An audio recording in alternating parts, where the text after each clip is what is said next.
ইতিমধ্যে আনুষ্ঠানিকভাৱে কংগ্ৰেছ AIDF বামপন্থী আৰু অজিত কুমাৰ ভূঞাৰ দলৰ মাজত মহাজোঁটবন্ধন গঠন হ'ল।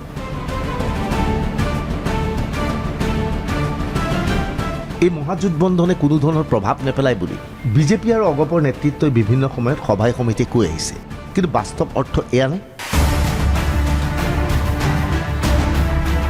আচলতে কংগ্ৰেছ AIDF আৰু বামপন্থী একত্ৰিত হোৱাৰ লগে লগে অসমৰ ৰাজনৈতিক পৰিস্থিতি সলনি হৈছে নেকি? এই বিষয়টোক লৈ বিজেপিৰ নেতৃত্বই যিমানেই মন্তব্য নিদিয়ক কিয়, বাস্তৱ কথাটো হ'ল বিজেপিৰ ভিতৰত ইয়াক লৈ সৰব আলোচনা হৈছে। ইতিমধ্যে বিজেপিৰ কেন্দ্ৰীয় নেতৃত্বই এই সমগ্ৰ বিষয়টো পৰ্যবেক্ষণ কৰিবলৈ বিভিন্ন এজেন্সিক অপিনিয়ন পুল সংগ্ৰহ কৰিবলৈ নিৰ্দেশ জাৰি কৰিছে। ইতিমধ্যে ৰাজ্যৰ বিভিন্ন প্ৰান্তত নামি পৰিছে বিভিন্ন এজেন্সি। কংগ্ৰেছ AIDFৰ মিত্ৰতাত স্বাভাৱিকতেই শংকিত বিজেপি নেতৃত্বই জানে এনে মিত্ৰতাৰ ফলত এখোজ হ'লেও ৰাজনীতিৰ পথাৰত আগুৱাই গৈছে কংগ্ৰেছ। সেয়েহে অপিনিয়ন পোল কি হ'ব সেয়া জানিবলৈ বিজেপিয়ে ব্যাপক তৎপৰতা অৱলম্বন কৰিছে। ৰঞ্জিত দাসৰ মিছন 100+ বিজেপিৰ বাবে সম্ভৱপৰনে? কংগ্ৰেছ AIDF আৰু বামপন্থীৰ মহাজোঁটবন্ধনৰ পিছত কি হ'ব?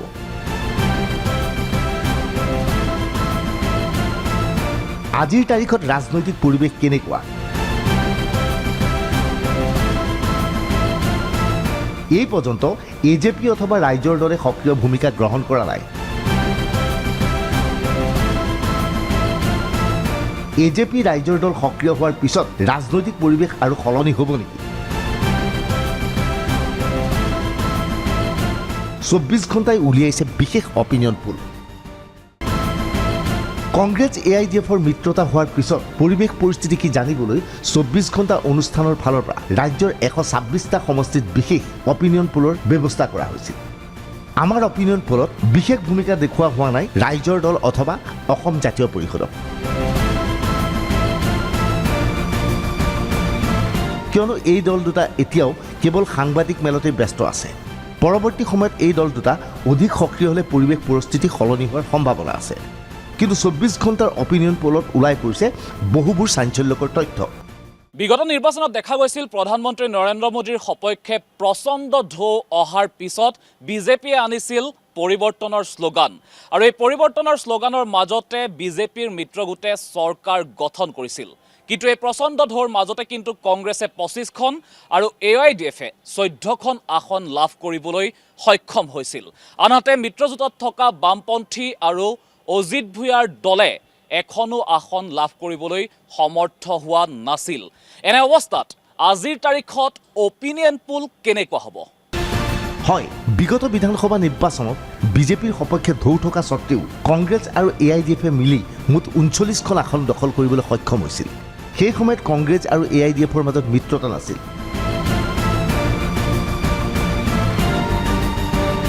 কংগ্ৰেছে 25খন আৰু AIDFে লাভ কৰিছিল 14খন, অৰ্থাৎ 39খন আসন তেওঁলোকৰ দখলত আছিল। কিন্তু পৰৱৰ্তী পৰিৱেশ পৰিস্থিতিৰ কিছু সলনি হৈছে। কংগ্ৰেছৰ লগত থকা লক্ষীপুৰৰ ৰাজদীপ গোৱালা এতিয়া বিজেপিত। কংগ্ৰেছৰ দুৰ্গ গোলাঘাটৰ বিধায়ক অজন্তা নেওগ আহি গ'ল বিজেপিলৈ। কা অহাৰ পিছত হিন্দু বঙালীৰ ভোট আহিছে বিজেপিৰ সপক্ষে। এনে অৱস্থাত হিন্দু বঙালীৰ যথেষ্ট প্ৰাধান্য থকা মৰিয়নী এইবাৰ বিজেপিৰ সপক্ষে অহাৰ সম্ভাৱনা। একে অৱস্থা কংগ্ৰেছৰ দখলত থকা সৰুপথাৰ সমষ্টিটো। ডুমডুমাত এতিয়া আগৰ দৰে কংগ্ৰেছৰ পৰিৱেশ নাই। এনে অৱস্থাত এই 5খন আসন বিজেপিৰ সপক্ষে অহাৰ সম্ভাৱনা। ফলত কংগ্ৰেছৰ মিত্ৰজোঁটৰ আসনৰ সংখ্যা 39ৰ পৰা 34লৈ হ্ৰাস পোৱাৰ সম্ভাৱনা। অৰ্থাৎ কংগ্ৰেছ আৰু AIDFৰ মিত্ৰজোঁট হোৱাৰ পিছতো কাৰ্যত দেখা গৈছে এই মিত্ৰজোঁটৰ হাতত এতিয়া কেৱল মাত্ৰ 34খন আসনেই সীমাবদ্ধ হৈ আছে। কিন্তু ৰ'ব, সেয়াই আচল সমীকৰণ নহয়। সমগ্ৰ সমীকৰণ জানিবলৈ হ'লে সমগ্ৰ প্ৰতিবেদন আপুনি ভালকৈ চাব লাগিব। আমি সকলোৱে জানো যে উজনি অসমৰ চাহ বাগিচাৰ ভোট পূৰ্বে কংগ্ৰেছৰ দখলত আছিল, কিন্তু যোৱা 5টা বছৰত পৰিৱেশ পৰিস্থিতি সলনি হৈছে। ক্ৰমাৎ চাহ বাগিচাৰ ভোট কংগ্ৰেছৰ পৰিৱৰ্তে বিজেপিলৈ ধাৱমান হৈছে। এনে অৱস্থাত সৰুপথাৰ অথবা ডুমডুমা সমষ্টিয়ে এইবাৰ কংগ্ৰেছে ধৰি ৰখাৰ সম্ভাৱনা কম আছে। কিন্তু ইয়াৰ লগে লগে দেখা গৈছে কংগ্ৰেছ AIDFৰ মিত্ৰতাৰ ফলত নামনি, মধ্য অসম আৰু বৰাক উপত্যকাত বিশেষভাৱে লাভান্বিত হ'ব কংগ্ৰেছ AIDFৰ মিত্ৰজোঁট। কংগ্ৰেছ AIDFৰ মিত্ৰতাৰ ফলত বিজেপিৰ দখলত থকা নামনিৰ 2খন আসন মিত্ৰজোঁটলৈ। গোলোকগঞ্জ আৰু বিলাসীপাৰা এইবাৰ বিজেপিয়ে দখল কৰাৰ সম্ভাৱনা কম। ফলত কংগ্ৰেছৰ মিত্ৰজোঁটৰ বিধায়কৰ সংখ্যা 36লৈ বৃদ্ধি পাইছে। আমি পূৰ্বেই কৈছিলোঁ, লক্ষীপুৰ, গোলাঘাট, মৰিয়নি, সৰুপথাৰ আৰু ডুমডুমা কংগ্ৰেছৰ মিত্ৰজোঁটে হেৰুৱাৰ ফলত তেওঁলোকৰ 39খন আসনৰ স্থান 34লৈ অৱনমিত হৈছে।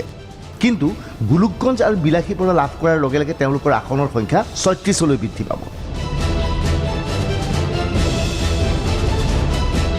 এইখিনি সময়তে আটাইতকৈ চৰ্চাৰ বিষয়বস্তু হৈ পৰিছে ৰাজ্যিক বিজেপিৰ সভাপতি ৰঞ্জিত দাসৰ সমষ্টি সৰভোগক কেন্দ্ৰ কৰি। সৰভোগ এইবাৰ বিজেপিয়ে পুনৰ দখল কৰিবলৈ সক্ষম হ'বনে? আমাৰ প্ৰত্যাহ্বান নামৰ শব্দ আমাৰ তাত নাইয়ে। আমাৰ যোৱাবাৰ শ্লোগান কি আছিলে সৰভোগ সমষ্টিত? এইবাৰো সেইটোৱে শ্লোগান যে টেনশ্যন লেনেকা নাই হে, টেনশ্যন দেনেকা হে। আমাৰ কাৰ্যকৰ্তাসকলে সেইটোৱে শ্লোগান দিয়ে যে টেনশ্যন লেনেকা নাই হে, টেনশ্যন দেনেকা হে। ভাৰতীয় জনতা পাৰ্টীৰ কাৰ্যকৰ্তাসকলে 57,000 ভোট আনিবলৈ সক্ষম হৈছিলে যোৱাবাৰ। লোকসভাত 65,000 ভোট আনিবলৈ সক্ষম হৈছিলে। আৰু তাৰে বিপৰীতে UDF আৰু কংগ্ৰেছৰ প্ৰাৰ্থী এটাই আছিলে, কংগ্ৰেছৰ প্ৰাৰ্থীগৰাকীকে ভোট দিছিলে। কিন্তু আমাৰ কোনো ধৰণৰ প্ৰত্যাহ্বান হোৱা নাই আৰু প্ৰত্যাহ্বান নাহেও। আজি কিছুদিন আগতে সৰভোগত 4,500 সংখ্যালঘু মূলৰ ব্যক্তিয়ে ভাৰতীয় জনতা পাৰ্টীত যোগদান কৰিছে। আপোনালোকে নাভাবিব যে সংখ্যালঘু মানে কংগ্ৰেছ UDFৰ দাস, তেওঁলোকৰ দাসত্বত বন্দী কৰি থোৱা বুলি নাভাবিব সংখ্যালঘুসকলক। কাৰণ কিয়, জনীয়া সমষ্টিত আমি আগে পিছে কোনোদিন 5,000 ওপৰত ভোটে পাই পোৱা নাই। কিন্তু যোৱাবাৰ আমি জনীয়া সমষ্টিত আমি বাই ইলেকশ্যনত আমাৰ তৌফিক ৰহমান ডাঙৰীয়া প্ৰাৰ্থী আছিলে, গুৱাহাটীৰ পৰা গৈ পেলাই প্ৰাৰ্থী হৈছিলে। তাত ভোট পালে কিমান? 15,000। তাৰ মানে কি বুজাইছে যে সংখ্যালঘু মূলৰ মানুহ কংগ্ৰেছ আৰু UDFৰ দাস হৈ থকা নাই।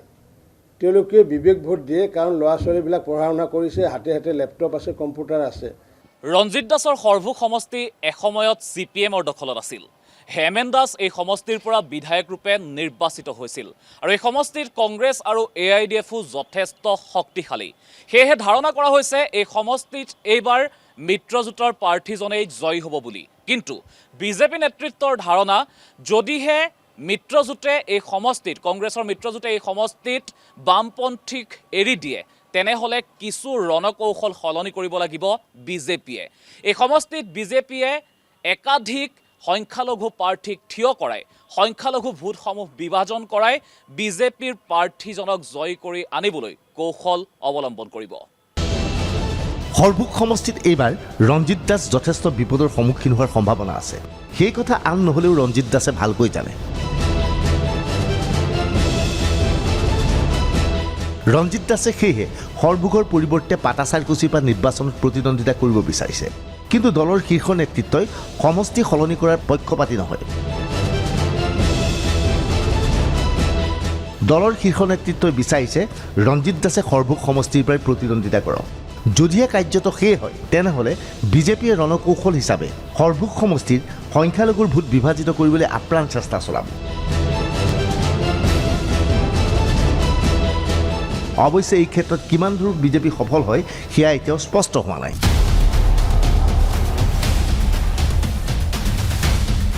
কংগ্ৰেছ AIDFৰ মিত্ৰতাৰ ফলত কমেও 9খন আসন হেৰুৱাব বিজেপিয়ে।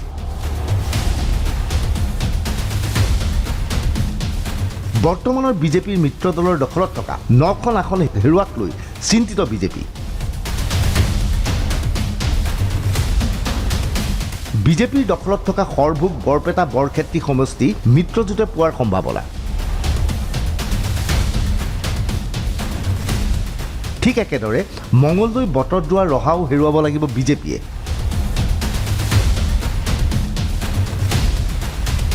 বৰাক উপত্যকাৰ বৰখোলা, কাটিগড়া আৰু সোণাই কংগ্ৰেছৰ মিত্ৰজোঁটৰ কাষলৈ যোৱাটো প্ৰায় নিশ্চিত।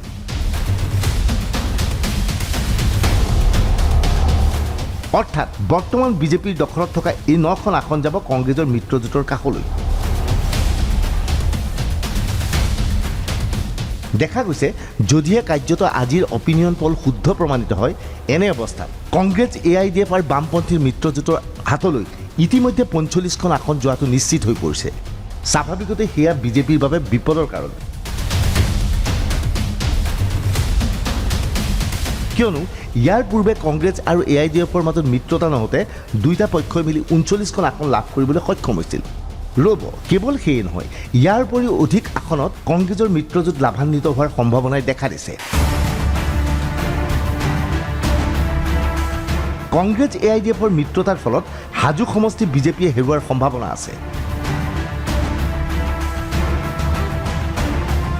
অৱশ্যে জাতীয় পৰিষদৰ দুলু আহমেদে কেনে ভূমিকা গ্ৰহণ কৰে সেয়া স্পষ্ট হোৱা নাই। দলীয় বিসম্বাদ নাথাকিলে নগাঁও সমষ্টি কংগ্ৰেছৰ মিত্ৰগোটে বিজেপিৰ পৰা কাঢ়ি নিয়াৰ সম্ভাৱনা আছে। বিজেপিৰ পৰা কংগ্ৰেছৰ মিত্ৰজোঁটে কাঢ়ি নিব পাৰে লামডিং, থাওৰা অথবা শিৱসাগৰ সমষ্টি। অৰ্থাৎ এই পৰ্যন্ত কংগ্ৰেছৰ মিত্ৰজোঁটে প্ৰায় 50খন আসন লাভ কৰাটো নিশ্চিত হৈ পৰিছে। 24 ঘণ্টাৰ অপিনিয়ন পোলত প্ৰাৰম্ভিক অৱস্থাত এই তথ্য সন্মুখলৈ আহিছে। হাজো সমষ্টি বিজেপিয়ে হেৰুৱাৰ সম্ভাৱনা আছে যদিও দুলু আহমেদক কংগ্ৰেছে বাদ দিয়াৰ লগে লগে দুলু আহমেদ জাতীয় পৰিষদলৈ যোৱাৰ লগে লগে পৰিৱেশ পৰিস্থিতি সলনি হৈছে। জাতীয় পৰিষদৰ প্ৰাৰ্থী হিচাপে দুলু আহমেদে নিজে বিজয়ী হ'ব পাৰিব নে কংগ্ৰেছৰ ভোট বিভাজিত কৰিব, সেই কথা এতিয়াও স্পষ্ট হোৱা নাই। একেদৰে নগাঁৱৰ ৰূপক শৰ্মাৰ স্থিতি পূৰ্বৰ তুলনাত দুৰ্বল হৈছে বুলি ধাৰণা কৰা হৈছে। সেই সমষ্টিত কংগ্ৰেছৰ প্ৰাৰ্থী কিছু আগুৱাই গৈছে বুলি প্ৰাৰম্ভিক অৱস্থাত অপিনিয়ন পোলত কোৱা হৈছে। কিন্তু কংগ্ৰেছ AIDFৰ এই মিত্ৰতাৰ ফলত নগাঁৱৰ হিন্দু ভোটক কিদৰে একত্ৰিত কৰিব পৰা যায় তাক লৈ বিজেপিয়ে ৰণকৌশল প্ৰস্তুত কৰিবলৈ চেষ্টা চলাইছে। অৰ্থাৎ এই পৰ্যন্ত কংগ্ৰেছ AIDF আৰু বামপন্থীৰ মিত্ৰজোঁটে প্ৰায় 50খন আসন লাভ কৰাটো নিশ্চিত হৈ পৰিছে। এনে পৰিস্থিতিত কংগ্ৰেছৰ মিত্ৰজোঁটে আজিৰ তাৰিখত 45খন আসন পোৱাটো প্ৰায় নিশ্চিত হৈ পৰিছে। অৰ্থাৎ বিজেপিৰ তথাকথিত 100+ কাৰ্যকৰী হোৱাটো অসম্ভৱ। কিন্তু এইখিনি মুহূৰ্ততে প্ৰশ্ন উত্থাপন হৈছে, কেৱল 45খন আসনতে সীমাবদ্ধ থাকিব নেকি এই মিত্ৰজোঁট? আৰু কোন কোন সমষ্টিত ক'ত ক'ত আসন পোৱাৰ সম্ভাৱনা আছে কংগ্ৰেছৰ মিত্ৰজোঁটে? কিন্তু এই মুহূৰ্তত প্ৰশ্ন হৈছে, বড়ো অধ্যুষিত অঞ্চলত কি হ'ব? নকলৈ হ'ব বিগত নিৰ্বাচনত BPFৰ সৈতে বুজাবুজি আছিল বিজেপি, যাৰ পৰিণতিত BPFে 10খনৰ অধিক আসন লাভ কৰি বিজেপিক সহায় কৰিবলৈ সক্ষম হৈছিল। কিন্তু এইবাৰ পৰিৱেশ পৰিস্থিতি BTRত সলনি হোৱাৰ সম্ভাৱনাই দেখা দিছে। BTRত BPFৰ পৰিৱৰ্তে বিজেপিয়ে এইবাৰ মিত্ৰতা কৰিব UPPL আৰু GSPৰ সৈতে।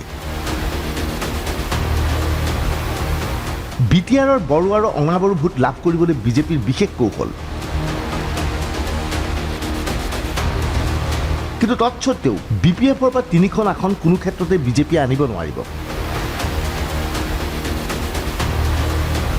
এই আসন কেইখন হ'ল গোসাইগাঁও, পূব কোকৰাঝাৰ আৰু চিডলি।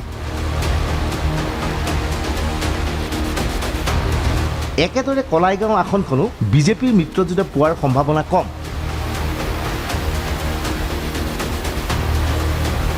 এনে অৱস্থাত BPF কংগ্ৰেছৰ মিত্ৰজোঁটৰ সৈতে গ'লে মিত্ৰজোঁটে অতিৰিক্ত 4খন আসন লাভ কৰিব। অৰ্থাৎ এই পৰ্যন্ত কংগ্ৰেছৰ মিত্ৰজোঁটে BPFৰ সহযোগত 50ৰ পৰা 55খন আসন লাভ কৰাটো নিশ্চিত। স্বাভাৱিকতে এয়া বিজেপিৰ বাবে চিন্তাৰ কাৰণ। আজিৰ তাৰিখত কংগ্ৰেছৰ মহাজোঁটবন্ধনৰ হাতত 50ৰ পৰা 55খন আসন আছে। কিন্তু নিৰ্বাচনৰ সময়ত প্ৰাৰ্থী নিৰূপণক কেন্দ্ৰ কৰি যদিহে খেলিমেলিৰ সৃষ্টি হয় তেনেহ'লে পৰিৱেশ পৰিস্থিতি সলনি হ'ব। বিজেপি চিন্তিত হোৱা এটা সমষ্টি হৈছে সোণাৰী। সোণাৰী সমষ্টিটোত বিজেপিয়ে হেৰুৱাৰ সম্ভাৱনাই দেখুওৱা দিছে। কিন্তু বিজেপিৰ শীৰ্ষৰ নেতৃত্বই জানিব দিয়া মতে সোণাৰীক লৈ নতুন ৰণকৌশল প্ৰস্তুত কৰিছে বিজেপিয়ে। আগন্তুক বিধানসভা নিৰ্বাচনত সোণাৰীৰ পৰা তপন গগৈ অথবা কামাখ্যা প্ৰসাদ তাছাক প্ৰাৰ্থিত্ব দিয়াৰ সম্ভাৱনা আছে। দলৰ কেন্দ্ৰীয় নেতৃত্বই এই কথা চিন্তা চৰ্চা কৰিছে। যিকোনো প্ৰকাৰে অসমত চৰকাৰ গঠন কৰিবলৈ হ'লে প্ৰতিটো সমষ্টি দখল কৰিব লাগিব বিজেপিয়ে। সেয়েহে সাংসদ তপন গগৈ অথবা কামাখ্যা প্ৰসাদ তাছাই সোণাৰীৰ পৰা প্ৰতিদ্বন্দ্বিতা কৰি কংগ্ৰেছক পৰাভূত কৰিবলৈ চেষ্টা চলাব। বিজেপিৰ উচ্চস্তৰীয় সূত্ৰই জানিবলৈ দিয়া মতে টিয়ক আৰু যোৰহাট সমষ্টিক লৈ বিজেপি আৰু মিত্ৰজোঁট যথেষ্ট চিন্তিত আছিল। কিন্তু কংগ্ৰেছ আৰু AIDFৰ মিত্ৰতা হোৱাৰ ফলত এই দুটা সমষ্টি লাভ কৰিব বুলি এতিয়া দাবী কৰিছে বিজেপিয়ে। 24 ঘণ্টাৰ অপিনিয়ন পোলত দেখা গ'ল এতিয়াও চৰকাৰ গঠনৰ পক্ষত আছে বিজেপি আৰু বিজেপিৰ মিত্ৰগোট। কিন্তু তেওঁলোকৰ সৈতে তীব্ৰ প্ৰতিদ্বন্দ্বিতা কৰিছে কংগ্ৰেছৰ মহাজোঁটবন্ধনে। চৰকাৰ গঠন কৰিবলৈ হ'লে কংগ্ৰেছৰ মিত্ৰজোঁটক প্ৰয়োজন হ'ব 64খন আসন আৰু ইয়াৰ বাবে উজনি অসমত যথেষ্ট ভাল ফলাফল দেখুৱাব লাগিব। কেৱল বৰাক মধ্য অসম বা নামনিত অতিৰিক্ত আসন পালেই নহ'ব। এটা কথা ক'লে ভুল কোৱা নহ'ব, এতিয়াও কেন্দ্ৰত যথেষ্ট শক্তিশালী ৰূপত আছে বিজেপি আৰু বিধায়ক কিনা বেচাৰ ক্ষেত্ৰতো বিজেপি সদায় পাৰ্গত। ইয়াৰ পিছত যদিহে কংগ্ৰেছে 64খন আসন পায় সেই 64জন বিধায়কৰ পৰা বিধায়ক ক্ৰয় কৰিব পৰাৰ সম্ভাৱনা আছে বিজেপিয়ে। অৰ্থাৎ 70খন আসনত কংগ্ৰেছৰ মিত্ৰজোঁট জয়ী হ'বই লাগিব। লগতে লক্ষ্য ৰাখিব লাগিব অসম জাতীয় পৰিষদ আৰু ৰাইজৰ দলৰ সাংগঠনিক ভেটি লৈও লক্ষ্য ৰাখিব লাগিব বিজেপিৰ ভোট অগপলৈ ট্ৰান্সফাৰ হৈছে নে নাই চাবলৈ। আগন্তুক দিনসমূহত অসম জাতীয় পৰিষদ আৰু ৰাইজৰ দলে যদিহে শক্তিশালী স্থিতি গ্ৰহণ কৰে আৰু যদিহে নিজাববীয়াকৈ কেইবাখনো আসন লাভ কৰিবলৈ সক্ষম হয় তেনেহ'লে বিজেপি বিপদত পৰাটো নিশ্চিত।